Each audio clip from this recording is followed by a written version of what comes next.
Hello everyone. हम class 7 math chapter 7 कर रहे थे जिसका नेम था कंपेयरिंग क्वांटिटीज और ये स्ट्रिक्टली हम न्यू बुक के अकॉर्डिंग कर रहे हैं।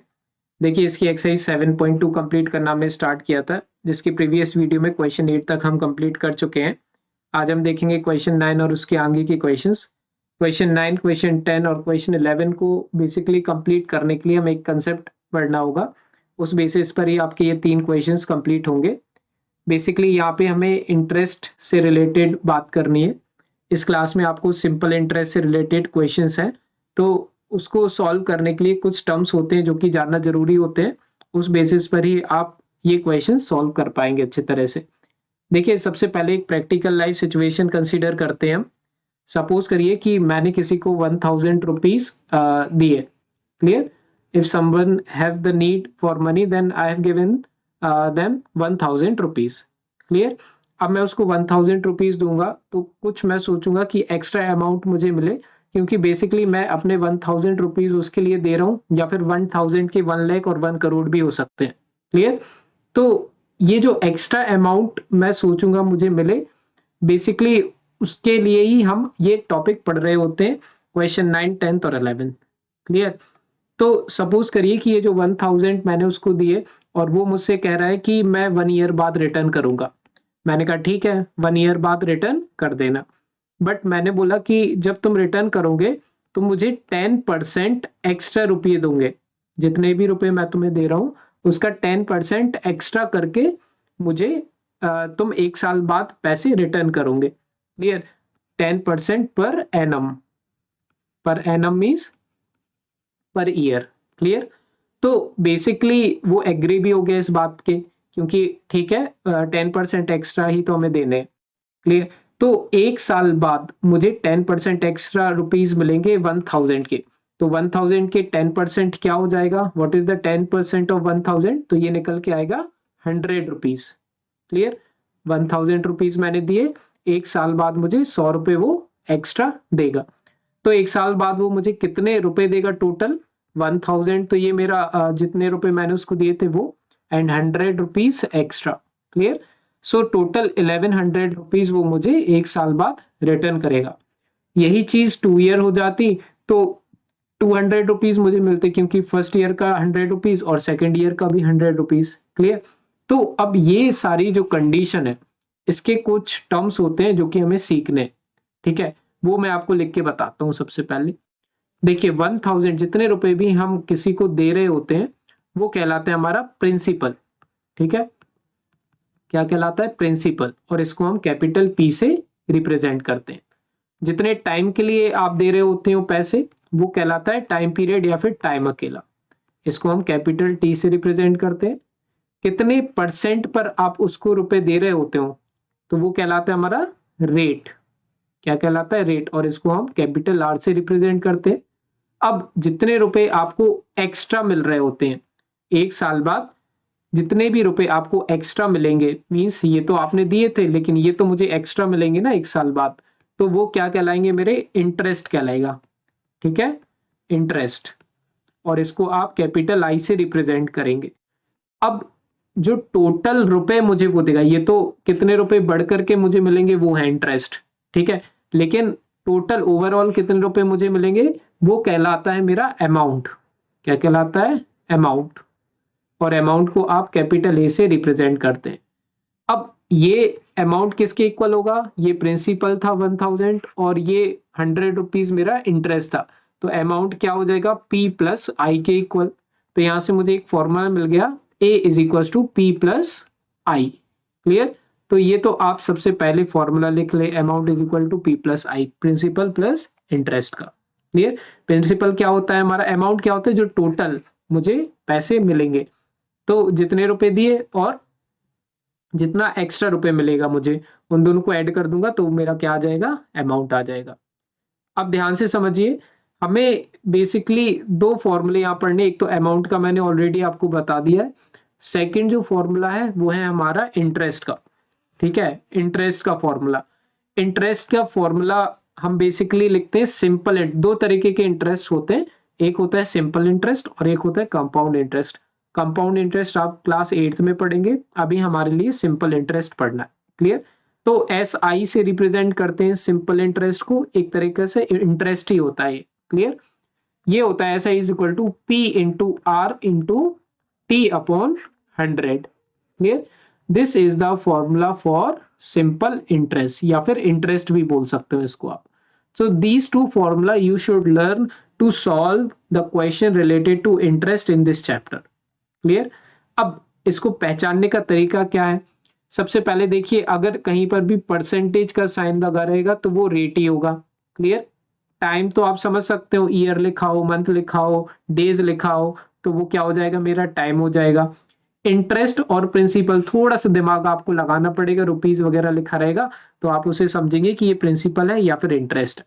क्लियर, तो जैसे जैसे हम आगे क्वेश्चन करते जाएंगे आपको अपने आप आइडिया लगते जाएगा कि कौन है प्रिंसिपल, कौन है अमाउंट और क्या है इंटरेस्ट। क्लियर, तो ध्यान से समझिए, हमें आज क्वेश्चन नंबर 9 करते हैं। सबसे पहले लिखा हुआ है फाइंड द अमाउंट। क्या बोला इन्होंने? अमाउंट फाइंड करो। तो अगर आपको अमाउंट फाइंड करना है तो अमाउंट का फॉर्मूला अभी अभी हमने पढ़ा है, क्या? Principal plus interest. तो इसके लिए प्रिंसिपल और इंटरेस्ट की जरूरत होती है हमारे लिए, अमाउंट निकालना है, क्योंकि हमें to be paid at the end of 3 year. तो हमें यहां से सबसे पहले मिल गया time 3 year in each case. पहला केस है प्रिंसिपल की वैल्यू दी हुई है 1200 और परसेंट 12% परसेंट का साइन आता है, इसका मतलब ये क्या है, हमारा रेट है। Clear, so what we have to do है, सबसे पहले हम कंडीशन लिख लेते हैं। क्लियर, क्वेश्चन नंबर 9 का ए पार्ट। सबसे पहले आपको पता होना चाहिए कि 3 ईयर, ये दोनों केसेस ए और बी पार्ट के लिए टाइम सेम है 3 ईयर। तो टाइम हम क्या लिख देते हैं, टाइम है हमारा 3 ईयर्स। ठीक है, इसके बाद ए वाला कंडीशन कर रहे हैं, तो प्रिंसिपल की वैल्यू कितनी है, 1200 है, तो पी की वैल्यू कितनी है हमारी, 1200 रुपीज। ठीक है, इसके बाद इन्होंने बोला कि 12% पर है, इसका मतलब रेट क्या हो गया, ये तो रेट होगा, परसेंट मतलब रेट होता है, तो 12%। क्लियर, और अब मुझे निकालना है अमाउंट। क्या निकालना है, अमाउंट। अब अमाउंट निकालने के लिए फॉर्मूला क्या होता है, पी प्लस आई। अब मेरे पास पी की वैल्यू तो दी हुई है लेकिन इंटरेस्ट की वैल्यू नहीं दी हुई है, तो सबसे पहले तो मैं इंटरेस्ट निकालूंगा, उसके बाद ही मेरा पी निकल पाए, वो बेसिकली हमारा अमाउंट निकल पाएगा। तो इंटरेस्ट का फॉर्मूला मैंने आपको बताया है, जो कि है P into R into T upon 100। Basically ये एस आई का फॉर्मूला है, लेकिन आप इंटरेस्ट भी आई अकेला भी लिख सकते हो, तो कोई भी दिक्कत नहीं। तो आई इज इक्वल टू, अब पी की वैल्यू, प्रिंसिपल की वैल्यू कितनी है, 1200 है, तो हम 1200 लिख देते हैं। ठीक है, रेट कितना दिया हुआ है, 12% है, तो 12 लिख देते हैं, परसेंट लगाने की जरूरत नहीं है साइन। टाइम, टाइम मीन्स क्या हो जाएगा, 3 ईयर मतलब 3 ईयर टाइम और अपॉन 100। तो इसको सॉल्व करेंगे आप, तो आपके पास क्या आ जाएगा, इंटरेस्ट आ जाएगा। अब आप ध्यान से सुनेंगे, ऊपर के 1200 के 2 जीरो और नीचे के 2 जीरो ये कैंसिल हो जाएंगे, क्योंकि सारी वैल्यूज के बीच में कौन सा साइन है, मल्टीप्लीकेशन का साइन है। क्लियर, तो ये 2 जीरो से 2 जीरो मैंने काट दिए, इससे मेरे पास क्या बचेगा, 12 इंटू 12 इंटू 3, और ये आई के इक्वल हो जाएगा।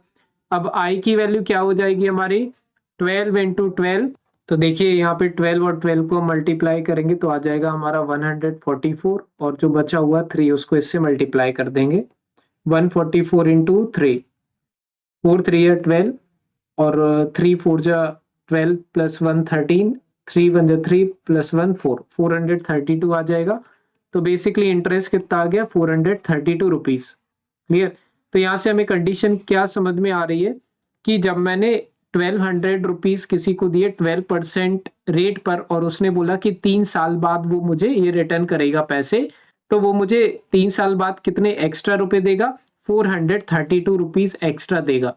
क्लियर, बट क्वेश्चन में हमसे क्या बोला था इन्होंने, क्वेश्चन में बोला है कि हमें बताओ अमाउंट क्या होगा। Clear, we need to find the amount. तो अमाउंट का मैं आपको ऑलरेडी फॉर्मूला बता चुका हूं। What is the formula for amount, amount is equal to P plus I, principal plus interest. तो प्रिंसिपल ऑलरेडी हमें पता है, दैट इज 1200, तो यहाँ पे हम क्या लिख देंगे, प्रिंसिपल की जगह 1200 और इंटरेस्ट की जगह क्या लिख देंगे, 432। Clear, so now only we need to add 1200 plus 432। तो हम जब इसको ऐड करेंगे 2 3 4 प्लस 2 हो जाएगा हमारा 6, 1632। क्लियर, 1632 रुपीज जो है वो क्या हो जाएगा, मेरा अमाउंट हो जाएगा। मींस जब वो 3 साल बाद रिटर्न होंगे मेरे पास पैसे, तो वो 1200 के कितने रुपए बन जाएंगे, 1632 रुपीज बन जाएंगे। क्लियर। तो इस तरह से बच्चों हमें क्या करना है, ये क्वेश्चन को डील करना है और सॉल्व करना है। क्लियर है। अब हम इसके बात करते हैं इसका सेकंड वाला पार्ट। क्लियर। सेकंड वाला पार्ट थोड़ा सा ध्यान से देखेंगे, ऐसे ही करना है जैसे हमने फर्स्ट पार्ट किया है। क्लियर। बस उसमें प्रिंसिपल देखो, टाइम तो वैसे ही का वैसा है, टाइम तो कितना ही है हमारा, 3 ईयर ही है। बस यहाँ पे बी वाले पार्ट में प्रिंसिपल चेंज हो गया और रेट चेंज हो गया। तो देखिए क्वेश्चन 9 का बी पार्ट। अब यहाँ पे टाइम लिख देता हूँ सबसे पहले 3 ईयर, क्योंकि दोनों के दोनों पार्ट में टाइम सेम है, 3 ईयर्स। क्लियर। प्रिंसिपल कितना दिया हुआ है, 7500 रुपीज, और परसेंट है, इसका मतलब रेट क्या दिया हुआ है, 5% दिया हुआ है। अब मुझे अमाउंट निकालना है, उसके लिए मुझे क्या निकालना पड़ेगा, सबसे पहले इंटरेस्ट। तो इंटरेस्ट होता है हमारा क्या, P into R into T upon 100। This is the interest only. Now I will be equal to P की वैल्यू हमारे लिए 7500 है, आर की वैल्यू है हमारे पास 5 और टी की वैल्यू है 3। ठीक है, पी ये है, आर ये है और टी ये है। Now what we have to do, इसको बस फॉर्मूले में पुट करके इसको सिंप्लीफाई कर देना है। अब क्या करेंगे, इसको सिंप्लीफाई करने के लिए जैसा हमने फर्स्ट पार्ट में देखा था, ऊपर 20 और नीचे 20, ये दोनों क्या हो जाएंगे हमारे, कैंसिल हो जाएंगे। तो जब हम कैंसिल करेंगे इसके लिए, तो ये देखो ऊपर वाले 2 जीरो और नीचे वाले 2 जीरो, ये दोनों हम काट देंगे। इससे बचेगा क्या, इंटरेस्ट की वैल्यू क्या आएगी, 75 इंटू 5 इंटू 3, और नीचे बचा रहेगा 1। तो नीचे 1 का कोई मतलब होता नहीं, तो हम उसको नहीं लिखेंगे। क्लियर। इंटरेस्ट क्या आ जाएगा, 75 को मैं मल्टीप्लाई करके देख लेता हूँ 5 से। तो 5 5 जा 25, 5 7 जा 35, 35 प्लस 2 37, 375 आ गया जब मैंने 75 को 5 से मल्टीप्लाई किया। क्लियर, 375, और अभी भी उसको मुझे 3 से मल्टीप्लाई करना है। तो 375 मल्टीप्लाई बाय 3, ये रफ वर्क में करेंगे हम। तो 3 5 जा 15, 3 7 जा 21, 21 प्लस 1 22। ठीक है, और 3 3 9 प्लस 2 11, 1125। क्लियर, या फिर 1125 मेरा क्या आ जाएगा, इंटरेस्ट आ जाएगा। मीन्स मुझे इतने रुपए एक्स्ट्रा मिलेंगे जब वो मुझे 3 इयर्स बाद क्या करेगा, रिटर्न करेगा पैसे। तो अब लेकिन मुझे तो निकालना है क्या, अमाउंट निकालना है। Clear, what we have to find, we need to find the amount in each case. तो अमाउंट का फॉर्मूला हमारा क्या था, amount is equal to P plus I था। अब A will be equal to principal, मेरा इस केस में क्या है 7500, मीन्स इतने रुपए मैंने उसको दिए थे, और उस पर मुझे इंटरेस्ट मिल गया 1125, मीन्स 1125 रुपीज मुझे इंटरेस्ट मिल गया। तो अमाउंट क्या हो जाएगा, इसको मैं ऐड करके देख लेता हूँ साइड में, 7500 प्लस 11000 मीन्स 1125। तो 0 plus 5 5, 0 plus 2 2, 5 plus 1 6, 7 plus 1 8, 8625 rupees, 8625 rupees मुझे वो ओवरऑल 3 इयर्स के बाद देगा। क्लियर, मैंने उसको कितने रुपए दिए थे, मैंने दिए थे 7500 3 इयर्स के लिए 5% रेट पर। तो मुझे मेरा एक्स्ट्रा अमाउंट बन गया 1125, और 3 साल बाद टोटल अमाउंट मुझे कितना मिलेगा, 8625 rupees. Clear, so this is what we have to do in these questions. अब हम देखते हैं क्वेश्चन नंबर 10। देखिए क्वेश्चन 10 में हमें क्या करना है, व्हाट रेट गिव्स। अब लिखा है व्हाट रेट गिव्स, मतलब क्या पूछ रहे हैं ये लोग, क्वेश्चन 10 में रेट की वैल्यू पूछ रहे हैं। ठीक है, रेट की वैल्यू उन्होंने पूछी है, तो मैंने क्वेश्चन मार्क लिख दिया है। What rate gives at ₹280 as interest. तो इंटरेस्ट की वैल्यू कितनी हो गई हमारी, इंटरेस्ट की वैल्यू गई 280 रुपीज। अब इंटरेस्ट की वैल्यू यहाँ पे ऑलरेडी हमारे लिए गिवन है। Clear, on a sum of 56,000, on a sum of 56,000 का मतलब क्या हो गया हमारे लिए, कि प्रिंसिपल की वैल्यू हमारे पास आ गई 56,000। प्रिंसिपल की वैल्यू कितनी है, 56,000। क्लियर, और उसके बाद लिखा है इन 2 ईयर्स, तो 2 ईयर्स क्या हो जाएगा हमारा, टाइम हो जाएगा। सो टाइम इज 2 ईयर्स। ठीक है। Now what we have to do, we need to all information we are having, only we need to find the value of r। तो यहाँ पे हम इंटरेस्ट वाला वो फॉर्मूला दें, interest is equal to p into R into T upon 100। Simply ये वाला हमें फॉर्मूला लगा देना है। अब इसको सॉल्व करने के लिए what we have to find, मुझे तो फाइंड करनी है किसकी वैल्यू, आर की वैल्यू। तो आप इसको दो तरीके से कर सकते हैं क्वेश्चन को, कि ये 100 डिवाइड में वहां जाएगा तो क्या हो जाएगा, मल्टीप्लाई। क्लियर। तो मैं इसको लिख के बताता हूँ आपके लिए, 1 i इंटू 100। और ये जो मेरे बचे हुए p और t ये दोनों मल्टीप्लाई में है, नीचे आएंगे तो डिवाइड में आ जाएंगे। क्लियर। तो इसको मैं क्या कर सकता हूँ, अपॉन में p इंटू टी कर सकता हूँ। अब यहाँ पे सिर्फ बचा क्या रह जाएगा, मेरा r रह जाएगा। क्लियर। मैंने क्या किया, सिर्फ फॉर्मूले से r को एक साइड रखा, बाकी सबको मैंने दूसरी साइड ट्रांसपोज कर दिया। क्लियर। 100 डिवाइड में था तो मल्टीप्लाई में, और p और t मल्टीप्लाई में थे तो डिवाइड में। क्लियर। इसमें कोई डाउट रहे तो कमेंट सेक्शन में आप पूछ सकते हैं। अब हम यहाँ पे वैल्यूज पुट कर देते हैं, बहुत सिंपल है। i की वैल्यू क्या दी हुई है हमारे लिए, i की वैल्यू है 280, तो i की जगह आप रख दीजिए 280 मल्टीप्लाई बाय 100 तो ऑलरेडी है। p की वैल्यू क्या है हमारे पास, p की वैल्यू है 56,000, तो p की जगह रख दो 56,000। ठीक है। और t की वैल्यू कितनी है हमारे लिए, t की वैल्यू है 2 ईयर्स, तो place of t what we have to put, in place of t we have to put 2 years, means 2 अकेला। तो हमारी क्या वैल्यू आ जाएगी, r की वैल्यू आ जाएगी। अब इसको सॉल्व करने का तरीका क्या है, सबसे पहले तो ऊपर के 2 जीरो और नीचे के 2 जीरो काट दो। क्लियर। फिर ऊपर का ये वाला 1 जीरो और ये वाला 1 जीरो, ये हम क्यों कैंसिल आउट कर सकते हैं, क्योंकि यहाँ पे क्या है, मल्टीप्लाई का साइन है ऊपर और नीचे दोनों साइड। क्लियर है। अब क्या बच के रह रहा है मेरा, क्या बच गया है, अब मेरा बचा है 28 ऊपर और नीचे 56 इंटू 2। क्लियर। और ये आ जाएगी मेरी आर की वैल्यू जब मैं इसको सॉल्व करूंगा। अब अगर मैं इसको सॉल्व करता हूं तो 2 और ये 28 और 2 ये दोनों मेरे डिवाइड हो जाएंगे, क्योंकि दोनों डिविजिबल हैं 2 से।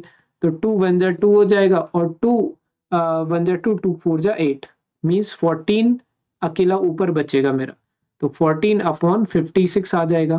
क्लियर। Equals to are.